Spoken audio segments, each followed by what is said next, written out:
Audio Jungle. Audio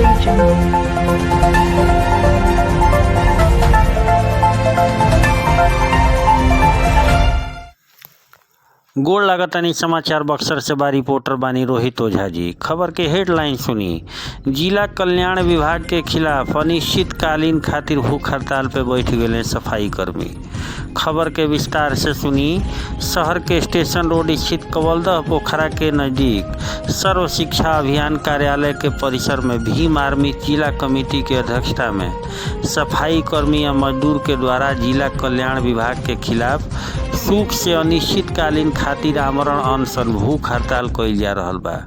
एह दौरान अनशन पर बैठल मजदूर कहलन कि उ लोग विगत 15 वर्ष से जिला कल्याण विभाग के द्वारा संचालित अम्बेडकर आवासीय उच्च विद्यालय, कल्याण छात्रावास आ कर्पूरी छात्रावास में दैनिक मजदूरी पे सफाई कर्मी या सुरक्षा कर्मी के काम करत आ रहल बाड़न। लेकिन अब जिला कल्याण विभाग के पदाधिकारी आ लिपिक आ नाजिर के द्वारा ई कहल जा रहल बा कि सब सफाई कर्मी NGO के माध्यम से काम करी हैं आ ना तो नौकरी से हटा दिहल जाई। उ लोग बतैले कि जिला कल्याण विभाग के रवैया के खिलाफ उ लोग अपन कुछ मांग के साथ अनिश्चित काल खातिर भूख हड़ताल पे बाड़े। यह आमरण अनशन में अनुसूचित जाति जनजाति के मजदूर आ भीम आर्मी जिलाध्यक्ष अनिल कुमार सहित कमेटी के दर्जनों सदस्य शामिल बाड़े।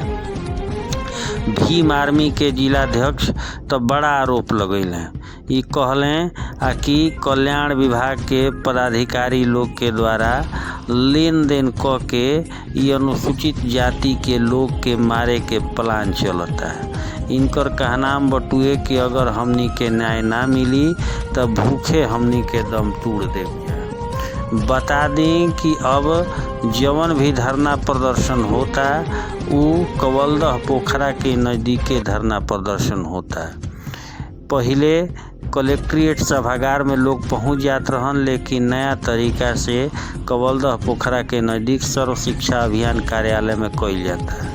एह दौरान ई लोग बैठ गइल बा लोग भूख हड़ताल पे। ओए भरल ठंडा में भूख हड़ताल पे सफाई कर्मी आ कुछ सुरक्षा कर्मी हड़ताल पर बैठल बा लोग। ई लोग के मांग इहे बटुए कि हमनी के काम कोई नहीं जा आ अब मिली भगत क के NGO के माध्यम से हमनी के सेटल करे के प्रयास में पदाधिकारी बा लोग।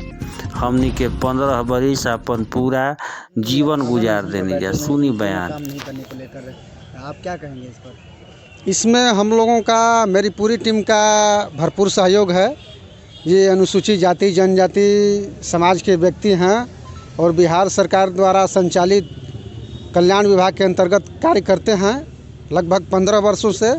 और ये लोग अपनी समस्या बताए तो मेरी पूरी टीम भीम आर्मी इन लोगों के समर्थन में अनशन भूख हड़ताल तक, अगले आदेश तक डटी रहेगी।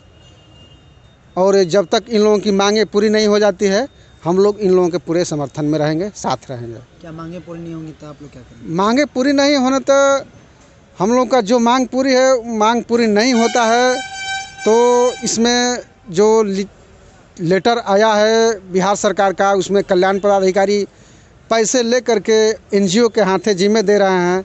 ये लोग आदेश किए, अपना मंतव्य दिए हैं कि हम लोग दम तोड़ देंगे यहीं पर।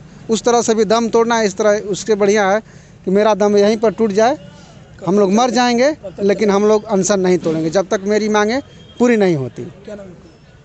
अनिल प्रधान, जिलाध्यक्ष भीम आर्मी बक्सर।